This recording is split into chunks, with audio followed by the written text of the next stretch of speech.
are so excited. We had a lot of people very, very excited for you to join because A, they want to be you. They want your career.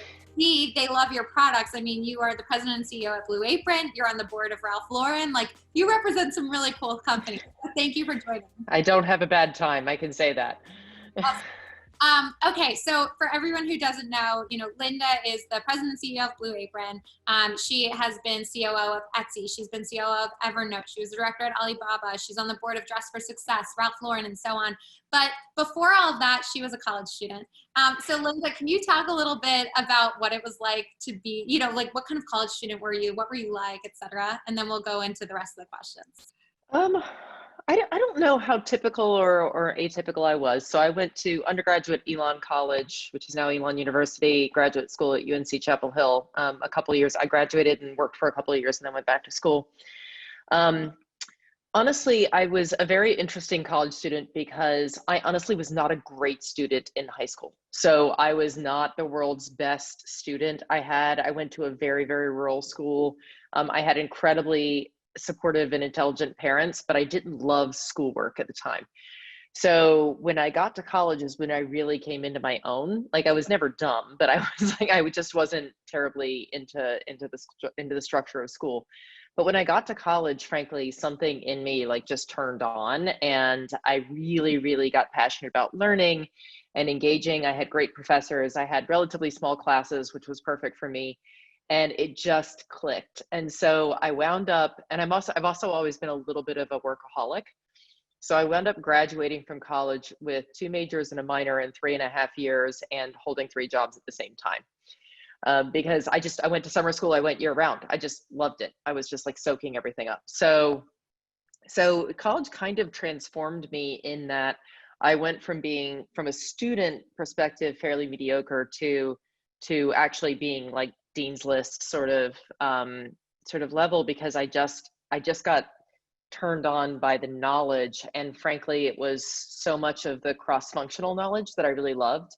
Not just one subject, but the interplay of all the different things that I was studying was really what drove me. So other than that, I was just your average, dork who was working a lot. And I waited tables and did all the other things that I had to do to get through college. And so I was pretty, I guess, normal. And when you were in college, were you dreaming of being a CEO one day? It's funny.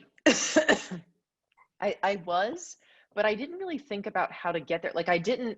At the time, I wasn't necessarily setting goals to get there. I actually always liked the idea of being a CEO, but in college, my attention turned a little bit more towards journalism. So I actually have both an undergraduate degree and a master's degree in journalism. And I became very passionate about media and the intersection of business and media during college, because I just thought the influence of how media played into people's decision-making process was very interesting. And I had this dream to be Christiana Manapur. But the whole thing of being a CEO actually started when I was much younger. I was sort of a silly kid. I would carry my parents' backgammon set around like a briefcase, because they fold up, they look like briefcases. I would carry that around like a briefcase and pretend I was the CEO of a company. And so anyway, that was actually a very young dream. And then I moved into journalism, and then I actually started working in journalism, but eventually moved out of it into communications. And that's really when I started reshaping that dream of leading a company, as I was doing a lot of communications for companies and understanding the decisions that companies were making and how those impacted the business very clearly. Awesome. And so is there something that you either wish you knew yourself before you graduated, or when you talk to college students, which I'm sure you've spoken to, I don't know if you've been a commencement speaker, but you should be if you haven't. When you speak to younger folks, what's something that you tell them that they should keep in mind, or something you wish you knew before you graduated? When I graduated, and when I was coming out of college, I think, so my father worked for the same company for 33 years. He had a different job before that, but I mean, obviously that was way when he was younger. And he was a chemist. He had his PhD in chemistry. And he worked with the same company for 33 years. And so in my mind, that was a little bit of everything you did. That's what you did. You just like went and worked for the same company for a very long time. At the same time, he was very encouraging of me to take risks and talked a lot about entrepreneurship and other things like that, despite the fact that he was in this company for a very long time. And so when I graduated, I had in my head, you have to take this certain path, and you have to like never have a gap on your resume, and you always have to just do the right sort of solid thing. And very quickly after I graduated, I realized that the ability to take risks is the number one key to my success. Like the fact that I was always willing to try and do things that were not actually stable, were not actually guaranteed, put me in a much better position, because I just had I discovered that I had a very high tolerance for risk, even though that wasn't how I had sort of been. I was never taught not to have risk, but I just grew up in an environment where I didn't see as much of it from a business perspective. And then I found out very quickly that it was just, I just was the type of person that I was like, I liked taking a chance on something that was much more risky. And for the most part, it's always paid off. The second part of it was that whole thing of never have a gap between jobs. I now have a philosophy of, I try to always make sure that I have a gap between jobs. I actually will leave a job before I even start looking for a new one, because I think your brain is clearer and you're more centered and you make better decisions. When you're in a job and especially if you don't like it, although that's rarely been the case for me, but if you're in a job and you're like, I need to leave this job because I don't like it, you're likely to get desperate and or make bad decisions because you just want to get out of where you are. And I've seen people just go from bad situation to bad situation because they keep just believing the sales pitch of wherever it is they're going and not necessarily thinking about, is this really the right job for me? It's like that phrase, are you running from something or running, right? Yeah. And I've never believed in running from anything, obviously, from my career, but I do believe in running towards something. And when you're excited about something enough to run towards it, it's pretty incredible. It's also something else that I was just saying actually the other day to someone else is, I've almost always chosen the lowest paying job of the ones that I've been offered. Really? Yeah, Tell me, because, why would you do that? well, because when I say lowest paying, I mean lowest cash paying. They almost always have more equity. Okay. So Sorry, short term. for people who don't know maybe what equity is, could you just explain that for a minute? Sure. So equity meaning partly, essentially shares of ownership in the company. So if it's a private company, they would be private shares. If it's a public company, they'd be public shares. If it's a private company that may be about to go public, then they would be shares that would turn into public, but it's essentially partial ownership of a company. And most of the companies that I've ever worked for had lower cash compensation and higher equity compensation, because companies do that because they want you to be willing to take a risk on them. And if they succeed, you succeed. So if the equity value goes up, you make more money. But it's a riskier way to go. And yet in my career, the jobs that I've taken tended to be the lowest paying, at least at the beginning, from a cash perspective. Most of it was in equity risk because they were the most interesting to me. They were either going through some sort of change, or the product was the most interesting, or what have you. And I'm just a firm believer that if you're really, really engaged with what you're working for, you're going to be more successful. And for the most part, that's proven out to be true. And I still do it today. I mean, I tend to take risks a lot. Wow, awesome. I love it. Okay, so we're getting a lot of questions about being a CEO or being a COO. So we're going to get there in a minute, but just really quickly, for anyone who's interning or maybe just started in your industry, whether it be in, if we look at Ralph Lauren in the kind of retail and fashion industry, or if we look at Blue Apron in more of the e-commerce industry, anything that you in particular, like, what can an intern or new grad do to stand out all the way to the CEO level? Any tips? You mean once you're already working at the company? Exactly, yes. Yeah, so I think proactivity and thought, like being thoughtful, are two of the most important things. And I actually, it's funny, I can think of countless examples of interns that I've actually hired full time because they brought proactive thought to a project or to something that they were doing. And what I mean by that is, you know, there's teachable and unteachable skills, and we've talked about this a lot. And the teachable skills are really important. That's things like, can you actually, you know, manage a spreadsheet? Can you write? Can you actually do whatever it is you're being hired to do? Like if you're in the marketing team, can you actually manage a marketing program, et cetera? Those are things that you can teach people how to do, but they're also the things, it's like, yes, they're table stakes and you need to be really good at them. And the better you are at them, that's great. But the reason it's so important to be better at them is you also have these unteachable skills. So unteachable skills are things like, how do you relate to colleagues? You know, how do you collaborate? How do you manage a project? How do you just show up every day? Like, are you an optimistic person? Are you positive or are you negative? What do you focus on? Like the attitude and the approach of a person is always what I notice first. And, you know, an example would be if somebody that is working as an intern in a company that I'm in, and I'm giving you an actual real example without giving you the company or the person. We gave an intern a project on how to actually build out a go-to-market strategy for a small product launch. Okay. You can do that and you can go textbook, very like, here's this product launch. But if you're actually thinking in advance, and what this particular student did was they were actually looking at, okay, well, let me not just look at this. I'm going to give you what you asked for with this product launch plan, but I'm actually going to tell you, like, what are some of the best segmentations for your marketing campaigns? And I'm going to give you a little bit of insight maybe on pricing and how that might influence this. And by the way, I'm going to go ahead and talk to the tech team and find out how hard it would be to actually develop this project. So like, what time of year would it be coming out? And therefore, should we think differently about opportunities? Like, it's just going that little bit extra further or extra mile than where you were necessarily asked to go, to show that you're really engaged with all aspects of it. And it doesn't always have to be right.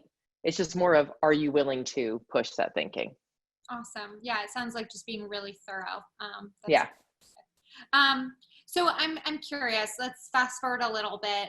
You were COO several times, and then you are CEO of a company that I personally love and use. Excellent. But can we start with, like, what's the difference between a CEO and a COO? And maybe if someone watching this wants to kind of figure out which one they want to be one day, and by the way, hint, hint, you don't need to know that right now, but let's say they want to think about that. How would you say, you know, someone should be thinking about the difference from a skill set and interest perspective? Yeah. And I think the first thing to realize, and I think this is actually incredibly important, particularly when it comes to if you're thinking about diversity challenges or anything else, is there is no one model for anything. And I think one of the traps that a lot of people fall into, and I'm saying this as a woman, but you can say it from a lot of different angles, is, okay, if I want to be a CEO, I have to emulate other CEOs that I've seen and I have to be like them. Well, the reality is most of the CEOs for most of time were a certain type of person. So if you're just emulating that, then that's not necessarily going to be true to who you are, and your true leadership won't come out. So I think that there's a certain amount of evaluation where I recommend that people think about, like, what are their strengths? And those are going to evolve over time. But what are the things that you're really good at? And whether it's a CEO or a COO or frankly any leader, it is true, and you hear this all the time, of it's actually about who you surround yourself with. So think about your strengths and then surround yourself with people who have complementary strengths, because the number one thing you need to realize as any leader of any company is you aren't going to know everything. You're not going to have it all figured out. You're not going to have the answers to everything. And the biggest mistake you can make is pretending that you do. So, because then people stop trusting you. They're like, and they also feel insecure themselves because they're like, oh, I should have the answers to everything, and just no one ever does. So I think that's one thing to just keep in mind, regardless of any leadership role that you take. But let's start with COO. So there are a bunch of different types of COOs. But I'll give you some general categories of, I would say, the three biggest buckets. And I'm not talking about personality styles, I'm talking about functions. The type of COO that I was is what I would call a revenue COO, or almost a marketing COO. So in my COO roles, I ran everything that generated revenue. So product, marketing, sales, if that was relevant in that organization, et cetera. So that was really my focus. So I was the revenue generating COO. So it was that type of operations. That's very common in technology companies, in services companies, that sort of thing.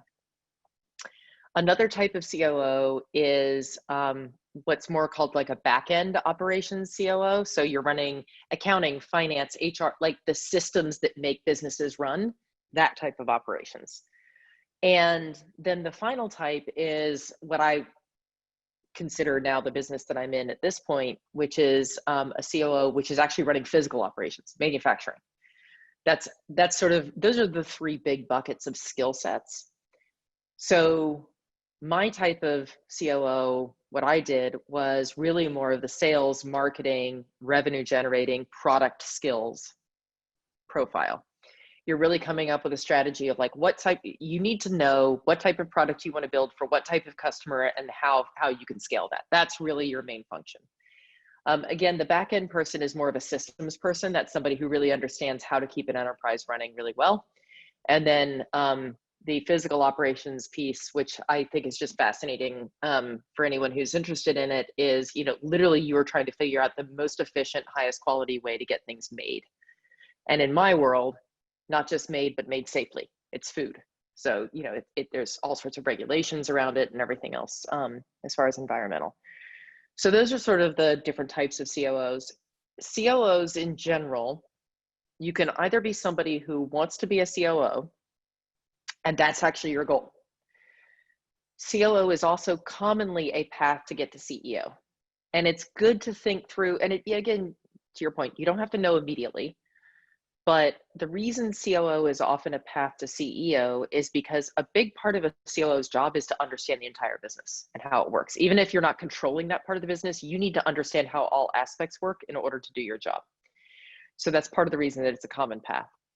But if you're the type of person who really just loves fixing problems, getting things right, systems and organization and all of that sort of thing, then you might be the type of person who really just wants to stay as a COO and continue to optimize those systems and those skills for your career, which is obviously a great way to go. If you're somebody who thinks about COO as a path to CEO, then you really need to be somebody who loves leading teams, setting vision, setting strategy, dealing with investors, thinking about the financial trade-offs of business decisions. I will say, and I've been told this from many, many people in my life, including some that you know well who have been CEOs before as well, being a CEO is actually one of the loneliest jobs on earth. Because once you're a CEO, there's not many other people that you are the final decision maker, the buck stops with you, there's a lot of responsibility. Anything good does not come to you, but everything bad comes to you. And so it is definitely not a position that I think, I had someone come up to me the other day and say, oh, I want to be like you, just sit behind a desk, don't have a boss. It's like, so, I was like, that is not what my job is. Essentially the entire company, the entire board, and the entire investor community are my bosses. So I don't have one boss, I have hundreds and thousands. But I think that CEO is really a role that you have to be decisive. You have to be somebody who's willing to take accountability. And you have to be somebody who is very able to motivate teams, but also operate a lot in isolation. Awesome. Does that help? That's the most thorough and helpful explanation. So thank you. That's awesome. All right, I do have more questions, but I got to go to these audience questions because they're just so good. And to everyone who's been submitting questions, I don't even know like how to choose, but I'm just going to start. One really sticks out from someone named Maria. She said, "Hi, Linda. You mentioned that you'd rather leave a job before you even begin looking when you're looking for a career change. For some of us that are young in our career and we're not financially able to do that, or maybe work visas might not allow it, what strategies would you recommend for us to deal with those constraints so that we're not ever running from issues, but really running to a new company?" Yep. Great question. I think it is a great question. And obviously it is something that over time, like that develops, you know, that's the ability to sort of manage that does develop over time. My recommendation in that particular instance is it's a tough one, but try to carve out time that's specific to your job search versus specific to your job. So people always talk about work-life balance and the separation between work and non-work. I would try to structure a little bit of your time the same way so that you can at least compartmentalize in your mind and you're not stressed about some deadline that you're particularly on for work at the same time that you're thinking about what are your steps towards that next job. So I think that helps in one respect. In another respect, I would say that making sure you're writing things down and keeping a list. So I've always been a person who believes strongly in this idea of like, write down companies that I admire and I'd like to work for someday. It doesn't matter if they have a job or not. Write down, like when you do something that you love at your job, write down what that is and like keep a list of the things that you're looking for and also keep a list of the things that you're not looking for and review that as you're setting aside that time for your job search. So like when you're in that time for your job search, keep that list going so that you recenter yourself, not just on whatever upset you that day, but on what you're looking towards in the future. So I would say those are two of my biggest tips. And if you compartmentalize that a little bit more, two things are going to happen. One is you are going to probably stay more centered in your search for your job and not be reacting to emotional sort of pulls. And second is you're also going to do a better job in your current day job because you won't be distracted all the time thinking about that job search. Because nobody wants to be in a situation where by the time you say you're leaving, your boss already wants you gone. So, so I think that that's really important. I would actually give, just on that vein, I would give a few other riskier topics because I operate this way. So, and I know not every boss operates this way, but a lot do. And it's worth thinking about these conversations with your boss. If you are in a job where you have a career goal that is different from the job that you're doing right now, and you want that path, you'd actually be surprised how many bosses are willing to help you on that path if you're just transparent with them. So for example, I have had this in my career many times where someone who's worked for me, they maybe have been at the company 3 or 4 years and they really want to do something different and there's not a position like that at my company. By them telling me that's what they want to do and them being honest with me that eventually they will want to leave the company in order to do that, first of all, I'm now prepared because I can think about their succession and I can work with them on that. And I'm also usually willing to help them because if they're a high performing employee, my assumption is that's going to come back to me someday in spades. And so I would rather them find their goal and what they want to do. Now, again, I know not everyone is like that, so that's a little bit of a chance, but more people are than you would think. And so as you get to know your boss and as you get to talk to them about career goals, it's good to be clear about your career goals. And sometimes you might find that your boss is actually somebody who is willing to help you not only succeed in your existing job, but start thinking about that next dream job and potentially even refer you to it. The final thing that I would say, remember about this, sorry, I'm talking too much, but it is an important question. Yes. The final thing I would say about this is, yes, you are looking for a job and you should always be trying to impress the person that you're being hired by. But also recognize that they are selling you on that job too.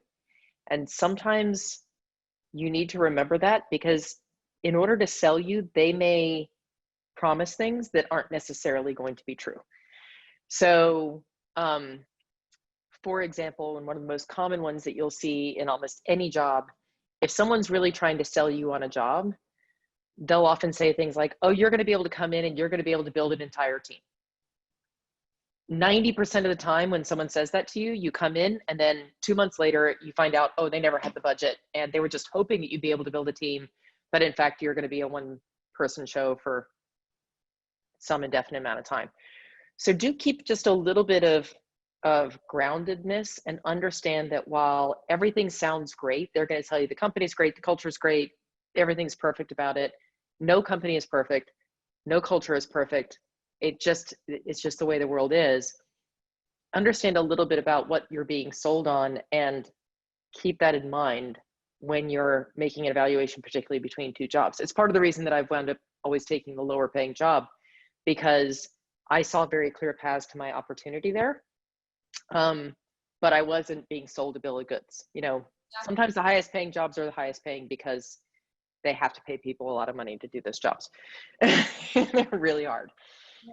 That's I love everything you said. One thing in particular that sticks out to me, to anyone thinking about switching jobs like that person just did, was like, so often people remember the employee by their last few weeks in the job and not the year that they spent before. And no one realizes it, but like in my role, I've seen a lot of people come and go from WayUp or to Google before at Google, and everyone remembers you by your last few weeks. And it's absolutely baffling how so many people stop trying in their last few weeks and their reputation is that. And it comes back. It's really fascinating. So I really resonate with what you're saying. Yeah. Awesome.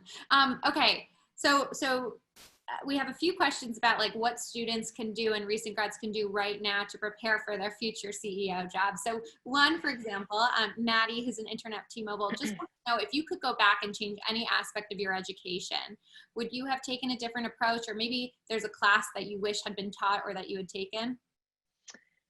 Yeah. So, and I almost hate saying these words as somebody who considers herself fairly creative, also logical, and you know, pretty well balanced.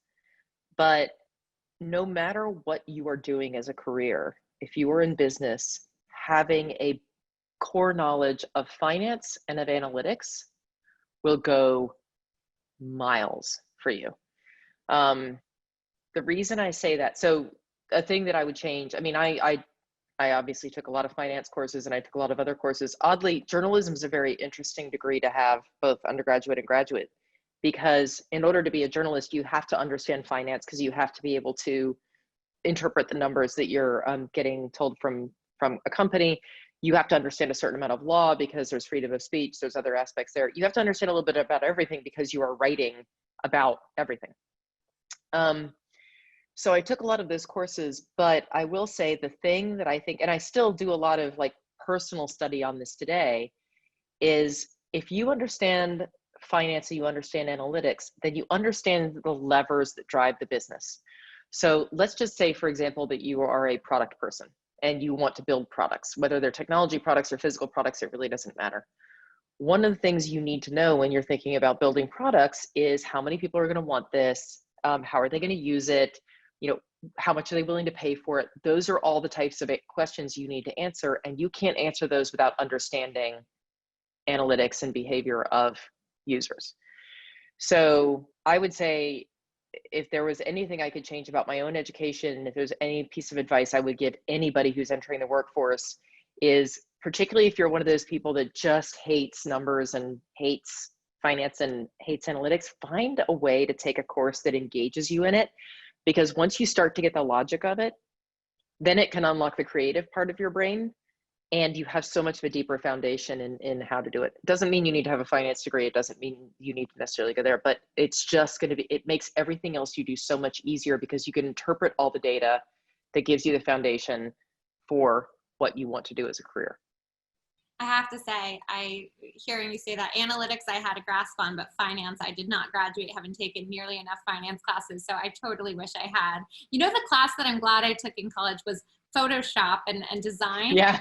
Because especially if you're CEO or COO of a smaller company and you're overseeing marketing, sometimes that being able to just open Photoshop and do it yourself is helpful, right? It is. I will say another, and there's a variety of ways you can do this. Now, keep in mind, I was a journalism major, um, major when you think about both my degrees. So my entire life was communications for a very long time. But communication skills are highly underrated. The ability to write or the ability to speak and get a point across, it doesn't matter how brilliant you are. If you can't explain it to someone, it does not matter. So, and some of the best communicators I know didn't take any courses or anything on this, but they were in debate teams, for example. So another skill set that I think is really critical is being able to write clearly, being able to communicate clearly, practicing public speaking. Some people will take stand-up comedy classes and that actually helps. That is another important factor, because the only way you get your job done as a CEO or even frankly a COO is to inspire a very large team of people to do theirs well. And if they don't know what the heck you're talking about, then they can't, it doesn't matter how good they are, they can't do it. Totally. Awesome. And Brandon from King's College wants to know, what books would you recommend for the future CEOs and COOs of the world? Oof. I like economics books, and including anything Malcolm Gladwell, stuff like that. I know it sounds trite, but I like the idea of how economics and these theories move the world. And also a lot of his books, but a lot of business books in general are sort of written in like almost case study format, where you get a bunch of different stories. And that tends to be a very good learning vehicle for me. So I like that. I actually, this is going to sound a little strange. I don't tend to read many business books. I tend to read a lot of biographies, because I feel like they're the best example of case studies, self-help, and history that you could possibly get, because it's about a real person. Usually whatever it is they're talking about is something that you can actually look up and reference and get, like if there's a part of what they're saying, you can go dig in and you can find some history on something else that's happening. I say self-help because everybody's been through different challenges in their life. And usually when you're reading a biography, they're talking about some of those challenges and some of their processes of decision-making. So I actually tend to not do as many business books, and I tend to do a lot more biographies, because I feel like you just learn so much about thought processes and decision-making, and it stretches you into thinking different ways, which I just think is healthier. So any favorite biography? I'm like biography obsessed. Any favorite biography that you want to recommend? Now I feel like I'm being put on the spot. Well, I mean, one of my favorite ones, no, one of my favorite ones is Katharine Hepburn's biography. Again, not a business one, but it's such a great biography.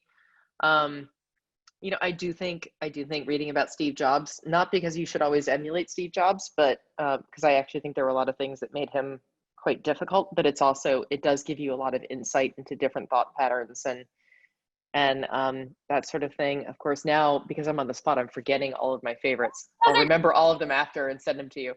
Those are two great ones, though. That's awesome. Very cool. I have to read Katharine Hepburn's. It's a great recommendation. It's so good. Okay, so shuffling around, we have a few questions about industries being impacted by COVID. So a few people are asking about the retail, and a few people are getting asked about e-commerce and the kind of food, right. Meal kits, or even just like the food ordering online. People want to know, with COVID, what trends do you think for both of those two industries? Because you've got your Ralph Lauren hat, Blue Apron hat on. What kind of trends do you think are going to be really everlasting, or will take a long time to get out of? Well, so let's talk about business trends first, and then let's talk about social trends that relate to business. So the business trends, e-commerce is just exploding in all different forms, because people obviously need things delivered to their home.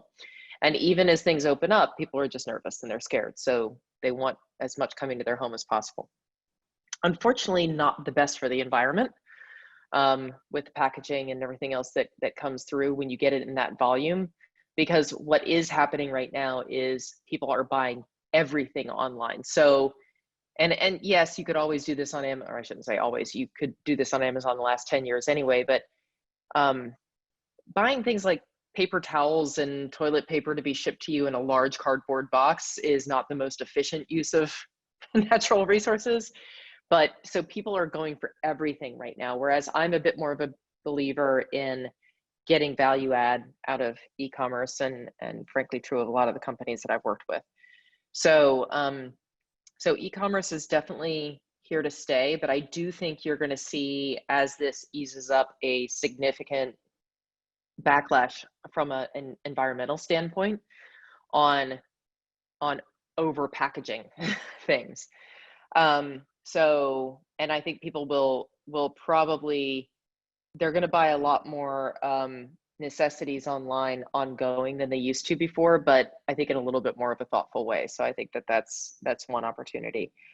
I do think that food in general, like one of the things that we are seeing from Blue Apron's perspective, and a lot of other industries are seeing, is a bit more of a return to home cooking is becoming very popular again. So not just the food itself, but the tools and everything that you would use to make the food, all of that is coming back. And a lot of people right now, according to the latest survey, a third of people in the country have said that they plan on cooking at home more indefinitely. Yeah, it's just, and they're more confident in it. I mean, some of cooking is just confidence. So some of it is just confidence, some of it is cost, some of it is just they really have enjoyed being at home, and they feel healthier, and they feel like it's a little bit more sustainable. I mean, I'm biased given what I do, but even outside of that, even before I worked for the company, I was a customer, and I live in Manhattan.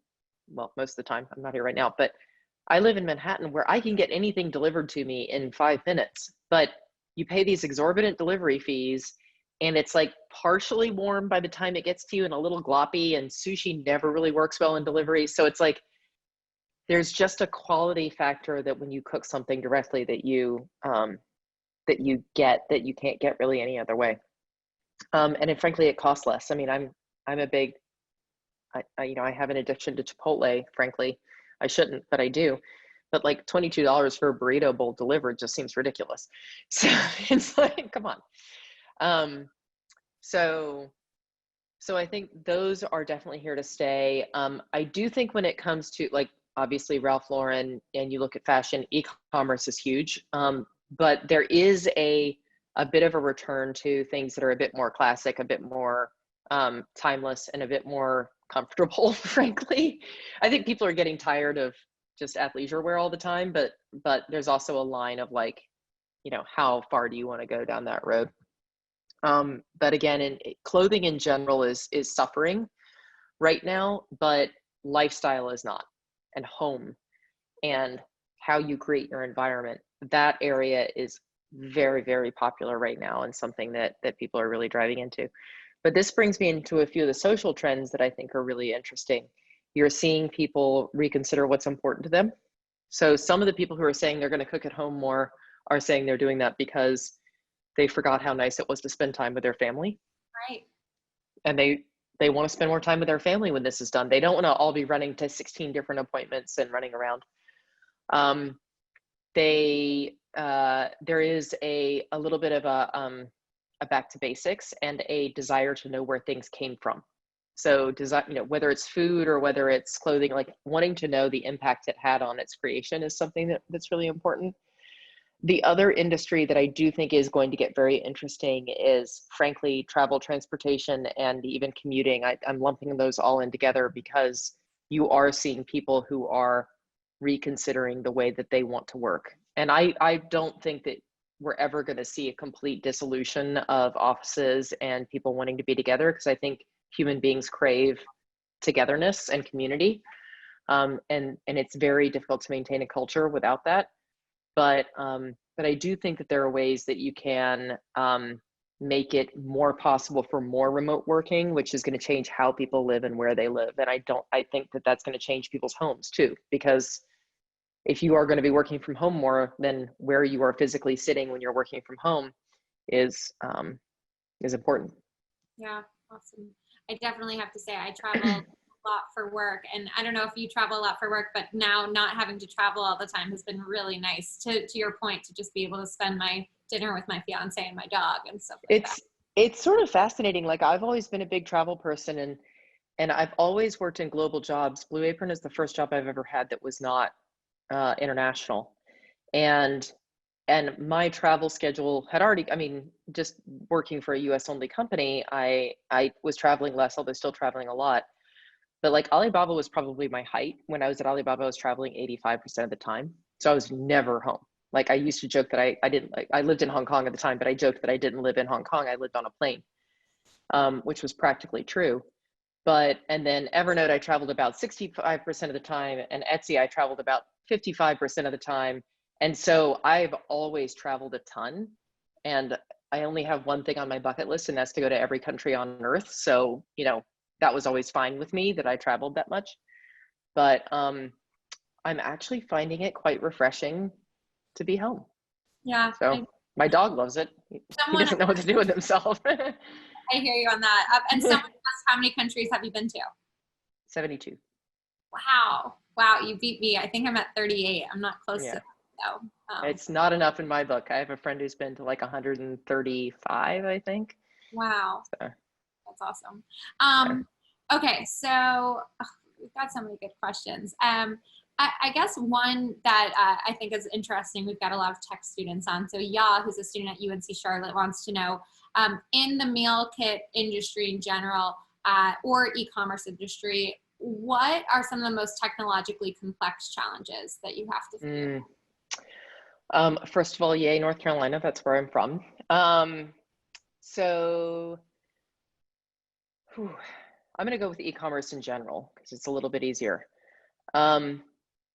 So let me give you an idea of some of the different types um, of things, of challenges that there are to solve in e-commerce. And I'll use even Blue Apron as an e-commerce example, but you've got Etsy that was a marketplace. So we never touched the product. Like the product went directly from the person who was making it to the person who was buying it. We didn't have any warehouses. We didn't have any logistics. We didn't have any of that. And then you have something like Blue Apron where we bring in all the ingredients, we pack the boxes, we have a full manufacturing facility. So I'm going to go a little bit more on that example because in a marketplace example, your most complex systems are usually the data, the systems that run the data that helps transact the payments and everything across all the different transactions. That's usually the hardest. And it's particularly hard in something like a marketplace like Etsy. When I left Etsy, there were 60 million products on Etsy and they're all one of a kind and they're all like no inventory.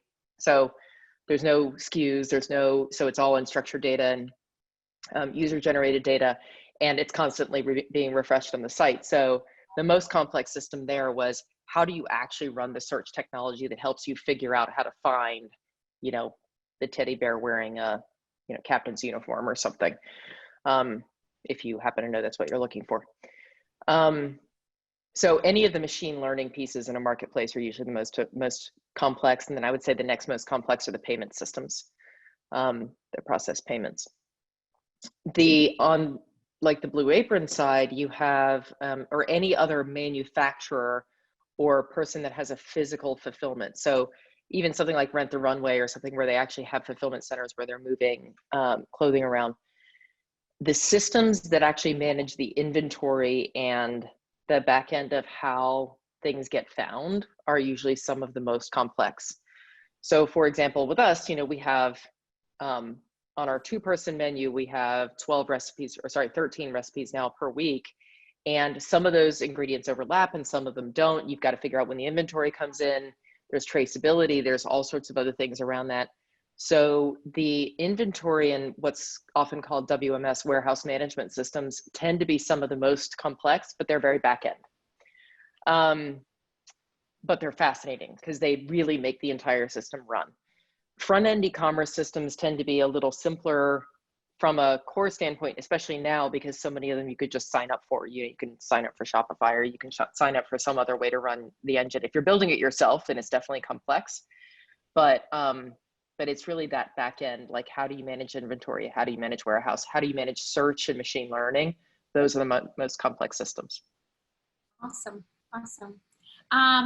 Okay, we have time for probably 2 more questions, and I'm going to choose 2 that are super different from one another. Let's start with, okay, so Carolyn, who works at Jane Food, is interested in knowing, do you have advice for people who want to get into the meal kit industry themselves? Well, it's a question if you want to start a meal kit versus if you want to join a company that's already making a meal kit. If you want to join a company that's already making meal kits, call me. If you want to start a meal kit company, that's actually a whole different ball of wax because of FDA regulations and frankly, the amount of competition. So it's a little bit of those two differences, but there are several meal kit companies out there that each, have a little bit, some sort of different target audience or lifestyle to them. But I can pretty much promise you that all of us are hiring right now because we're in such demand during everything that's happening with COVID. So it's really more about what you want to do in the meal kit industry. And I'm not just saying this because I currently run one and I don't want any more competition, but there is a lot of competition in the meal kit space. So I don't really advise starting another one right now because there's just a lot of us out there. So we're all trying to sort out and serve different audiences. Awesome. Okay, so I lied. I'm going to do 2 more questions because that was a fairly quick one. One is from, and I'm so sorry if I mispronounce your name, Folajimi. And they want to know, do you believe that you obviously have a master's degree, so do you believe that a master's degree can be more beneficial if taken later on in your career? I've talked with people who believe that knowledge gained in the classes can only be truly appreciated after having actual work experience. Wow. Yes. Now, how much work experience, I think, is a different question. So my personal opinion is like 3 to 5 years of work experience, maybe even 7, is enough to let you fully not just appreciate what you're learning in the classroom, but also make sure you're studying the right thing. Because I think you learn a lot in those, let's say 3 to 7 years, that that may change your mind about exactly what you would want to study. So for example, if I were going to go back to school now, based on everything I was just saying, I would either completely change my career and become an architect, or I would go back and I would study finance because of everything that I was saying earlier at the time, I don't think I fully appreciated it. Now I have a much deeper knowledge of it and a bigger appreciation for it. And I think it would be incredibly useful. So I think that getting enough work experience so that you can really center yourself and focus on what you want to really want to study. And I do think that you retain a lot more in the classroom when you have some work experience because there's just a more real connection to what you're learning. So I do recommend that. However, I don't necessarily recommend the whole waiting 20 years thing. I think that's too far because by that point, you've probably learned a lot of what is in a master's program, unless you're changing careers completely, which is different. And at that point, it might feel a little bit different. The only other reason I also say the 2 to 7 year range, there's a big difference between an MBA and any other master's degree. I have a master's degree in journalism, which tends to be taken by people who want to teach journalism. I loved it because I learned all sorts of theories of communications, theories of influence, etc. But it's not terribly useful. I didn't graduate and get more money because I had a master's degree in journalism. As a matter of fact, I might have gotten less. But it's not a career enhancing move. It was just something that I very much wanted to understand and study more. MBA programs, on the other hand, tend to be very focused on networking and opening doors and opportunities. And again, that after 2 to 7 years, I find that it's most helpful then because you can get doors opened into more mid-level positions that you wouldn't necessarily have access without a master's program. And I think that's just as valuable in an MBA as the classes you take. And again, too late in life, you've probably already built a network anyway, and so it's less important. So that's why I think around 2 to 7 years is the best number. Awesome. All right, with our final question, we've got 3 minutes left. Another intern at T-Mobile, they're very inquisitive interns. They want to know, now that as you rise through the ranks into management positions, do you find that you have more free time or less free time versus when you were in lower level positions? I don't even know what free time is. Definitely less. I don't know that that's true of everyone. So a couple of reasons I have less free time. I am what would be described in some business books as a servant leader. I'm a big believer in my job as CEO of the company is to remove the barriers and make it easier for people below me to do their jobs. I don't look at it as my job is to tell them what to do and leave. So I am a very hands-on CEO, and I'm the type of CEO that will try to figure out how I can help with something so someone else can actually free up some of their time. There's lots of people can decide whether that's right or wrong. It's my nature and it's my style and it's how I am. In addition to that, as you rise up through the ranks, there's a lot of other things that, I do charity work, and I do, I want to network and I want to support, I had a lot of mentors who supported me. And so I want to support other people and frankly do things like this. And so you wind up having a lot more commitments to your time because the higher you get in ranks, the more influence you have over things that could help other people or other organizations. So definitely less time. There are other people who, you get higher up and particularly in certain types of companies, it's like you really literally have somebody to do everything for you. So for the most part, you're just pontificating and thinking about the world. But I just don't know many of those people, and I don't like any of those people. So I don't know that if I would be shocked to know if there are CEOs of public companies that are able to do that, given that, as you said, your boss is like, every shareholder, right? Yeah. So yeah. No, it's true. But, there are some. wow. For sure. Wow. Well, you're clearly not one of them. But with that, we are up for time. So on behalf of everyone who is tuning in, thank you so much for doing this. I learned a lot. I know we've met out several times, but I learned a lot about you, and I already respected you as much as I thought could possibly be respected. But You're too kind. Is unbelievable. But what you've done with Blue Apron, with Etsy, at Evernote is just amazing. So thank you so much for doing this, for sharing all your advice. If people want to, I love Sean said, thank you all, bravo. If people want to follow you on Twitter or LinkedIn or anything, is there like a social media handle you usually use? Yeah, I mean, honestly, I'm fairly boring. I'm not, I don't tend to post that much because of being so busy. Twitter is where I post more business things, but honestly, I'm quite quiet. You'll tend to hear me more by following Blue Apron.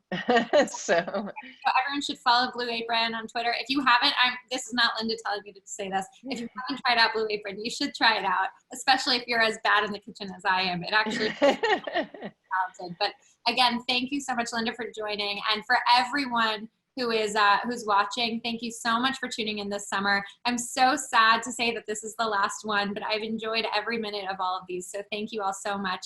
And I look forward to seeing you guys next summer. All right. Thank you so much. Thank you. Thanks, Liz.